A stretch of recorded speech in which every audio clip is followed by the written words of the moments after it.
শ্রীলঙ্কা, বাংলাদেশ, নেপালের পর এবার জেনজি আন্দোলন ভারতে। তাই প্রশ্ন জেগেছে, এবার কি গদি হারাবেন মোদি?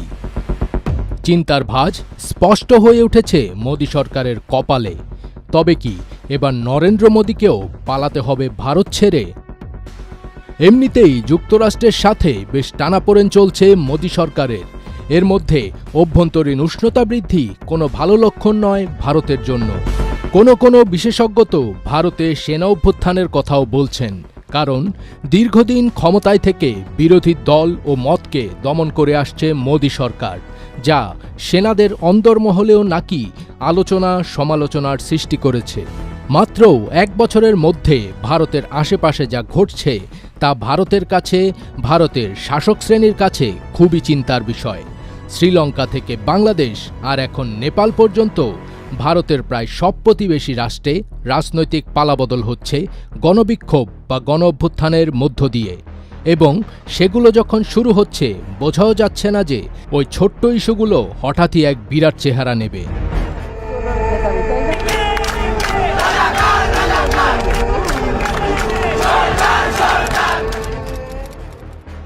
2022 সালে শ্রীলঙ্কার দেউলিয়া অর্থনীতির কারণে জনগণের চরম ক্ষোভ মাহিন্দা রাজাপক্ষের সরকারকে পদত্যাগে বাধ্য করে।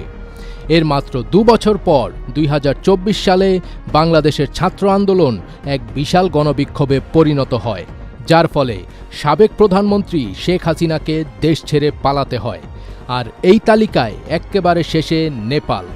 সোশ্যাল মিডিয়া বন্ধের মতো একটি ছোট্ট ইস্যুকে কেন্দ্র করে বিক্ষোভ এতটাই তীব্র হয়ে পড়ল যে প্রধানমন্ত্রী কেপি শর্মা ওলি পদত্যাগ করে বাঁচতে পারেননি, পালিয়েছেন। কোথায় পালিয়েছেন কেউ জানেও না। এখনও অনেকে বলছে ভারতেই আছেন, কেউ বলছেন তিনি দুবাইতে অবস্থান করছেন। দক্ষিণ এশিয়ার রাজনীতিতে যেন শুরু হয়েছে ডমিনো ইফেক্ট।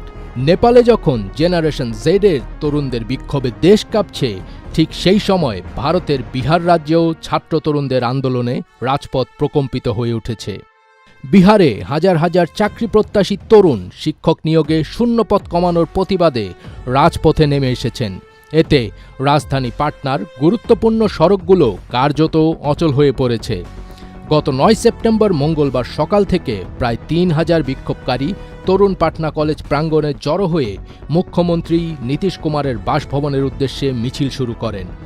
কেতন মার্কেট, বকরগঞ্জ, গান্ধী ময়দান ও ডাকবাংলো স্কয়ার হয়ে শহর জুড়ে ছড়িয়ে পড়ে এই বিক্ষোভ। এখন প্রশ্ন হলো, তবে কি এবার ছাত্র আন্দোলনে মোদি সরকারের বিতাড়িত হওয়ার পালা? এর সঠিক উত্তর তো সময়ই বলে দিবে। ফজবির তাজ, এটিএন বাংলা।